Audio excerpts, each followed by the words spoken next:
नमस्ते everyone, this है doctor Neha Arora Verma. आजकल बहुत कॉमन कंप्लेंट हमारे पास आ रही है शाइटिका। तो मैंने सोचा क्यों नहीं आज इसी के ऊपर एक वीडियो बना जाए, क्योंकि शाइटिका एक ऐसा वेग टर्म है जिसमें जिसको भी पैर में दर्द होता है वो शाइटिका नाम समझकर अपने आप को उस बीमारी से ग्रसित मान लेता है। तो आइए जानते हैं शाइटिका क्या है और शाइटिका के लक्षण क्या है, शाइटिका कैसे होती है और कैसे आप घर बैठे बैठे शाइटिका को ठीक कर सकते हैं या मैनेज कर सकते हैं। अगर आपको हमारी दी हुई जानकारी अच्छी लगती है तो इस चैनल को जरूर सब्सक्राइब करें, जो बेल आइकन दिया है उसको क्लिक करें ताकि हमारी नई और लेटेस्ट वीडियो आप तक फटाफट पहुंचे। तो शाइटिका एक नर्व है जो सबसे बड़ी नर्व होती है हमारी शरीर की, जो कमर के निचले हिस्से से पाँव की नीचे तक जाती है। शाइटिका का मेन काम होता है पैरों के उंगलियों को संवेदना पहुंचाना, और उसका मेन काम होता है जो हमारे पैर की मसल्स हैं उनके अंदर संवेदना को जीवित रखना। शाइटिका नर्व के दबने के बहुत सारे कारण होते हैं, पर सबसे बड़ा कारण जो आजकल हमको देखने को मिल रहा है वो है वजन। ऐसा देखा गया है कि जिन पेशेंट्स का वजन ज़्यादा होता है उनमें शाइटिका का रिकरेंस ज़्यादा देखने को मिल रहा है। दूसरा एक कारण हो सकता है स्पाइनल स्टेनोसिस, मतलब स्पेस का कम हो जाना। जब भी नैरोइंग ऑफ स्पाइन होगी निचले हिस्से में कमर के, तब शाइटिक नर्व पे कंप्रेशन आना एक मामूली सी बात है। तीसरा कारण हो सकता है प्रेगनेंसी के दौरान जब आपका लोअर पार्ट का वेट बढ़ता है तो शाइटिक नर्व कंप्रेशन काफ़ी कॉमनली देखने को मिल रहा है। और इनफैक्ट आजकल की जो फीमेल्स है जो जिसका प्रेगनेंसी मैं देख रही हूँ, मॉनिटर कर रही हूँ, उन सब में जो वेट है वो लोअर पार्ट में ही वजह बन रहा है शाइटिक नर्व को कंप्रेस करने का। ऐसा पहले के दौर में देखा नहीं जाता था, बट आजकल बिकॉज एक्टिविटी नहीं है, पोस्चर गलत है, तो ये एक रीज़न कॉमनली देखने को मिल रहा है। चौथा कारण है लंबे समय तक गलत तरीके से बैठना। ऐसा देखा गया है कि जो लोग ऑफिस में काम करते हैं, कंप्यूटर डेस्क पे काम करते हैं, वो लोग एक ही पोजीशन में लंबे समय तक जब बैठते हैं और गलत पोजीशन में जब बैठते हैं तो शाइटिक नर्व कंप्रेस होने के चांसेस बढ़ जाते हैं। एक और मुख्य कारण है शाइटिका के दबने का, वो है L5 और S1 की गद्दी का दब जाना।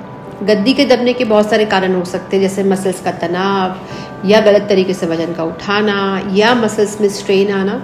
तो L5 S1 का जो दबाव होता है वो डायरेक्टली शाइटिक नर्व को दबाव क्रिएट कर सकता है। एक और रीज़न है स्पॉन्डोलिस्थेसिस। जब हड्डी आगे पीछे खसकती है पोस्चर की वजह से, तब भी शाइटिक नर्व पे सीधे दबाव आ सकता है। एक और कारण हो सकता है वो है एजिंग। उम्र के बढ़ने से शाइटिक नर्व के ऊपर दबाव मिलने की संभावना बढ़ जाती है। डायबिटीज़, अगर आपको अनकंट्रोल डायबिटीज़ है तो उसके अंदर भी शाइटिक के जो है सिम्टम्स देखने को मिलते हैं। तो ये सब तो है रीजंस। अब लक्षण क्या होते हैं, अगर आपको मालूम पड़े कि क्या लक्षण ऐसा है जिससे आपको शाइटिक नर्व का प्रॉब्लम स्पेसिफाई हो सके, तो पहला लक्षण है कि आप बहुत देर तक एक पोजीशन में ना तो बैठ पाएंगे, ना ही आप खड़े हो पाएंगे, ना ही आप लंबा चल पाएंगे। तो हो सकता है आपको एक लक्षण हो, इनमें से हो सकता है 2, हो सकता है 3 हो। इन तीनों के समागम से जो लक्षण क्रिएट होता है वो शाइटिक नर्व के दबाव से हो सकता है। एक और रीज़न हो सकता है कि जैसे ही आप बैठते हैं और बैठने के बाद कमर का दर्द या पैरों में दर्द बढ़ जाए, ये भी शाइटिक का एक मुख्य लक्षण माना जाता है। छींकते या खांसते वक्त पैरों में अगर आपको करंट का सेंसेशन या दर्द का शिकायत हो तो ये भी शाइटिक का लक्षण माना जाता है। तो शाइटिक के एक प्रेजेंटेशन नहीं है, काफ़ी सारे प्रेजेंटेशन है जो शाइटिका की वजह से अलग अलग पेशेंट में उसके पोस्चर, उसके वजन, उसके एज के मुताबिक अलग अलग आपको देखने को मिल सकता है। तो आइए जानते हैं इसका ट्रीटमेंट क्या हो सकता है। अगर आपको एक्यूट पेन है तो राइस जो होता है, rest, icing, compression and elevation, ये आप 1 हफ्ते तक घर पे ट्राई कर सकते हैं। आप पहले डायग्नोसिस एक बार डॉक्टर से मिलकर क्लियर कीजिए कि आपको एक्चुअली में शाइटिका है या उसका रीज़न क्या है। तो राइस प्रोटोकॉल आप घर में फॉलो कर सकते हैं। अगर आपको ऐसा बताया गया है कि आपको एक्यूट फेज है और शुरुआत है, तो ऐसा क्या डाइट आप घर पे लें जिससे आपका शाइटिका घर बैठे बैठे ठीक हो जाए। तो आइए जानते हैं अब डाइट के बारे में। डाइट, हमारे जो किचन में जितने भी इंग्रेडिएंट्स मौजूद हैं, हमने उन सब का जो वैल्यू है वो समझा ही नहीं कभी।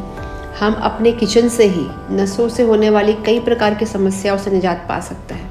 तो सबसे बड़ी चीज़ जो हमारे पुरातत्व काल से चली आ रही है वो है हल्दी का दूध।